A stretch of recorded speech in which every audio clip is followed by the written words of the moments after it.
இன்று வேதம் வாசித்தீர்களா? வாங்க வாசிக்கலாம். மத்தேயு 7ஆம் அதிகாரம். நீங்கள் குற்றவாளிகள் என்று தீர்க்கப்படாதபடிக்கு மற்றவர்களை குற்றவாளிகள் என்று தீர்க்காதிருங்கள். ஏனெனில் நீங்கள் மற்றவர்களை தீர்க்கிற தீர்ப்பின்படியே நீங்களும் தீர்க்கப்படுவீர்கள். நீங்கள் மற்றவர்களுக்கு அளக்கிற அளவின்படியே உங்களுக்கும் அளக்கப்படும். நீ உன் கண்ணில் இருக்கிற உத்தரத்தை உணராமல் உன் சகோதரன் கண்ணில் இருக்கிற துரும்பை பார்க்கிறதென்ன? இதோ உன் கண்ணில் உத்தரம் இருக்கையில் உன் சகோதரன் நோக்கி, நான் உன் கண்ணில் இருக்கும் துரும்பை எடுத்து போடட்டும் என்று நீ சொல்வதெப்படி? மாயக்காரனே, முன்பு உன் கண்ணில் இருக்கிற உத்தரத்தை எடுத்து போடு, பின்பு உன் சகோதரன் கண்ணில் இருக்கிற துரும்பை எடுத்து போட வகையை பார்ப்பாய். பரிசுத்தமானதை நாய்களுக்கு கொடாதேயுங்கள். உங்கள் முத்துக்களை பஞ்சுகள் முன் போடாதேயுங்கள்.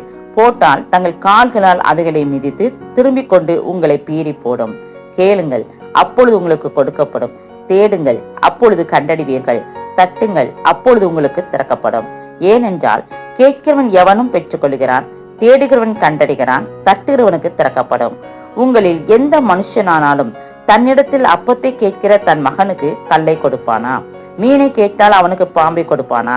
ஆகையால் பொல்லாதவர்களாகிய நீங்கள் உங்கள் பிள்ளைகளுக்கு நல்ல ஈவுகளை கொடுக்க அறிந்திருக்கும் போது பரலோகத்தில் இருக்கிற உங்கள் பிதா தம்மிடத்தில் வேண்டிக் கொள்கிறவர்களுக்கு நன்மையானவர்களை கொடுப்பது அதிக நிச்சயம் அல்லவா? ஆதலால் மனுஷர் உங்களுக்கு எவைகளை செய்ய விரும்புகிறீர்களோ அவைகளை நீங்களும் அவர்களுக்கு செய்யுங்கள். இதுவே நியாயப்பிரமாணமும் தீர்க்க தரிசனமுமாம். இடுக்கமான வாசல் வழியாய் உட்பிரவேசியுங்கள். கேட்டுக்கு போகிற வாசல் விரிவும் வழி விசாலவுமாயிருக்கிறது, அதன் வழியாய் பிரவேசிக்கிறவர்கள் அநேகர். ஜீவனுக்கு போகிற வாசல் இடுக்கமும் வழி நெருக்கமுமாயிருக்கிறது, அதை கண்டுபிடிக்கிறவர்கள் சிலர். கள்ள தீர்க்கதரிசிகளுக்கு எச்சரிக்கையாயிருங்கள். அவர்கள் ஆட்டுத்தோலை போர்த்து கொண்டு உங்களிடத்தில் வருவார்கள், உள்ளத்திலோ அவர்கள் பட்சிக்கிற ஓநாய்கள். அவர்களுடைய கனிகளினாலே அவர்களை அறிவீர்கள். முச்செடிகளில் திராட்சை பழங்களையும் முட்பூண்டுகளில் அத்திப்பழங்களையும் பறிக்கிறார்களா? அப்படியே நல்ல மரமெல்லாம் நல்ல கனிகளை கொடுக்கும், கெட்ட மரமோ கெட்ட கனிகளை கொடுக்கும். நல்ல மரம் கெட்ட கனிகளை கொடுக்க மாட்டாது, கெட்ட மரம் நல்ல கனிகளை கொடுக்க மாட்டாது. நல்ல கனி கொடாத மரமெல்லாம் வெட்டுண்டு அக்னியிலே போடப்படும். ஆதலால் அவருடைய கனிகளினாலே அவர்களை அறிவீர்கள்.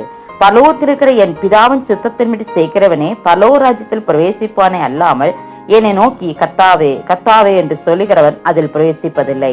அந்நாளில் அநேகர் என்னை நோக்கி, கர்த்தாவே கர்த்தாவே, உமது நாமத்தினாலே தீர்க்கதரிசனம் உரைத்தோம் அல்லவா? உமது நாமத்தினாலே பிசாசுகளை துரத்தினோம் அல்லவா? உமது நாமத்தினாலே அநேக அற்புதங்களை செய்தோம் அல்லவா என்பார்கள். அப்பொழுது நான் ஒரு காலம் உங்களை அறியவில்லை, அக்கிரம செய்காரரே, என்னை விட்டு அகன்று போங்கள் என்று அவர்களுக்கு சொல்லுவேன். ஆகையால் நான் சொல்லிய இந்த வார்த்தைகளை கேட்டு இவைகளின்படி செய்கிறவன் எவனோ அவனை கண்மலையின் மேல் தன் வீட்டை கட்டின புத்தியுள்ள மனுஷனுக்கு ஒப்பிடுவேன்.